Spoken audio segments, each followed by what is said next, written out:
Good day and welcome to Psych Sense, where we make sense of mental health. I'm Ken Mallon, your host, and today I'm going to be talking about the controversial Netflix series 13 Reasons Why. Now, produced by pop star Selena Gomez, 13 Reasons Why is a 13-episode drama about Hannah Baker, a high school student who commits suicide and leaves behind a series of mysterious audio tapes, essentially blaming a number of people in her life for their contribution to her death. Now, in this video, I'll talk about what I liked and didn't like about this series, and I'll also discuss some of the reasons why it's been criticized. In particular, it's been criticized by one of my favorite mental health YouTubers, Kati Morton. And if you enjoy psychological topics and have not watched Kati Morton, I highly recommend her videos. I'll leave a link in the description. But just because I like many of her videos doesn't mean I have to agree with her criticism of this series. So let's get into it. First of all, why I liked it. I liked this series for many of the reasons that most people like it. It's beautifully shot, it's well edited, it's well produced, the characters are interesting, and they also break some stereotypes. For example, one of the high school athletes is a tall Asian. Now, the series has a diverse set of characters. You got gay, straight, black, white, Asian. You got rich, you got poor, you got jocks and nerds. And so I really like the diversity because of the way it communicates that mental health issues really impact anyone. Now also, from what I've read and high school students I've talked to, high school is depicted pretty realistically in this series. There's bullying, there's profuse language, there's drug use, etc. And it's shown in a way that is believably raw. Now, the plot is super suspenseful.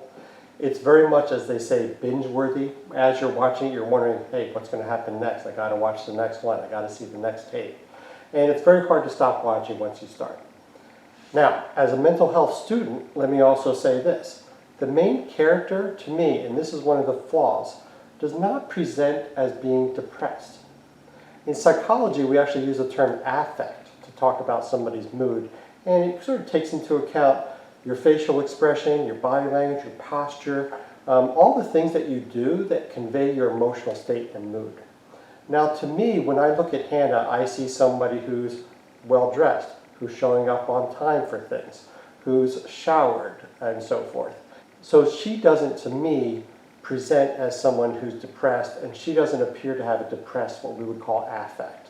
So I found that aspect unrealistic, but I understand you're trying to have an appealing character as your main character, and you don't want her to look grungy and dirty and so forth, but I think there could have been a different way to express depressed affect. Now, my second main criticism is that there's an undercurrent in this series of revenge.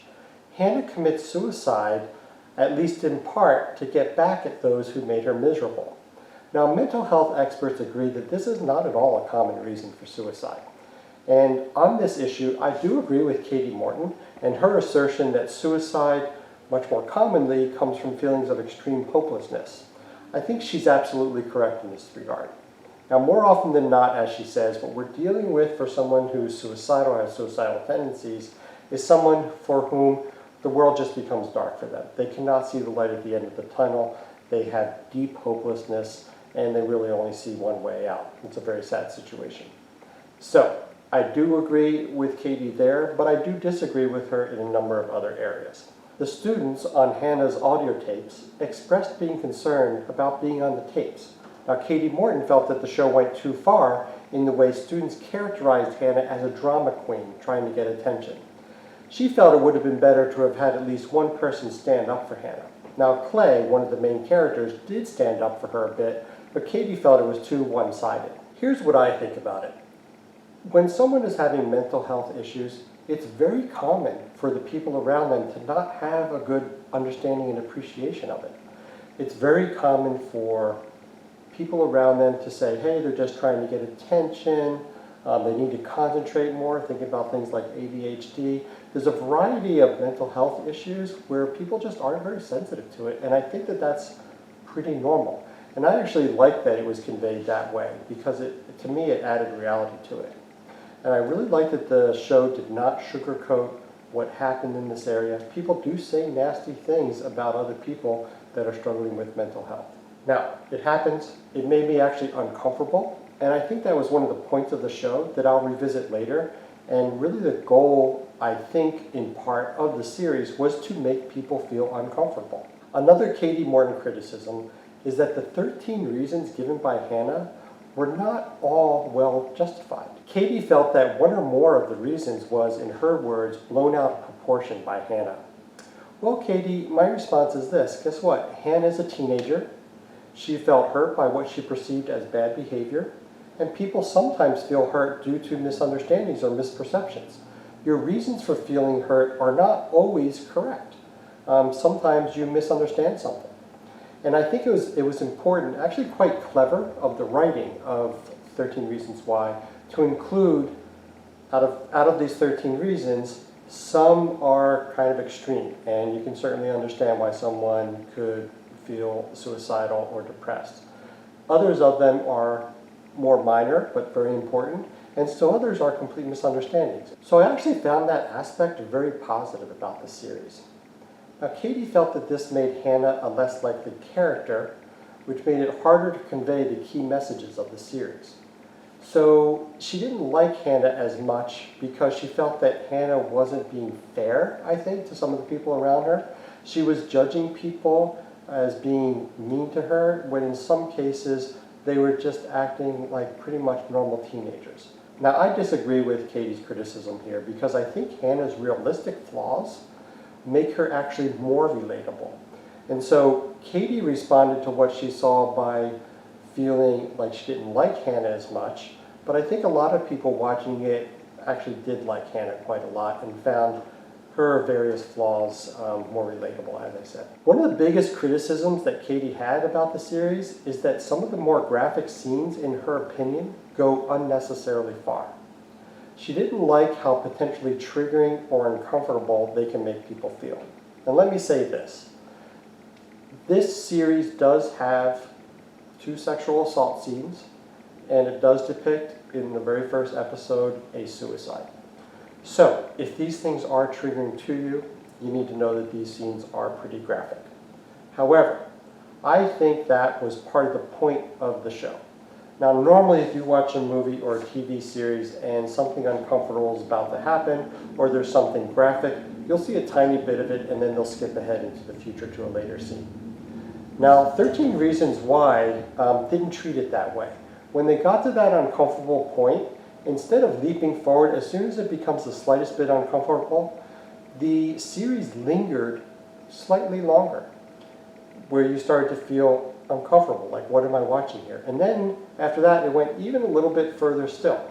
By doing this, 13 Reasons Why went far enough beyond what you're used to so that you end up feeling discomfort. Now, to Kati Morton, this was her biggest criticism. To me, I absolutely found this pure genius. The genius to me of this series is that it invoked discomfort. It invoked feelings in people that actually maybe some of Hannah's friends might be feeling. You know, when they saw her being bullied, they probably felt discomfort. When they saw other things happen, they probably felt uncomfortable. And by watching this, we start to feel uncomfortable. That means that the show, to me, is doing their job. I think it's a very good thing. And one should come away from this series feeling emotionally moved and even a little bit wounded by it. And I think that makes us sort of remember the series more, and I think it also makes us remember some of the points better. Next, Kati didn't like that Hannah, the girl who committed suicide, didn't reach out for more help. Now, Kati Morton is a mental health professional. She would have loved to have seen mental health services projected more because she wants the series to be more educational.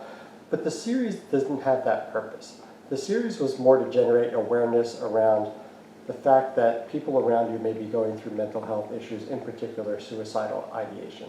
Even though parents tell their children they can come to them when they need help, and even though there are high school counselors, teachers, clergy, and suicide prevention hotlines, those in severe distress are often blinded to this and sometimes don't avail themselves of these avenues. In fact, given that Hannah does commit suicide, it's not surprising that she didn't reach out for help. I think had they depicted her reaching out for help, and then she ended up committing suicide, that might just reflect badly on the mental health community. So she didn't like that mental health services weren't mentioned more. But in fact, mental health has a major stigma here in America. And this, I think, is part of the point of this show.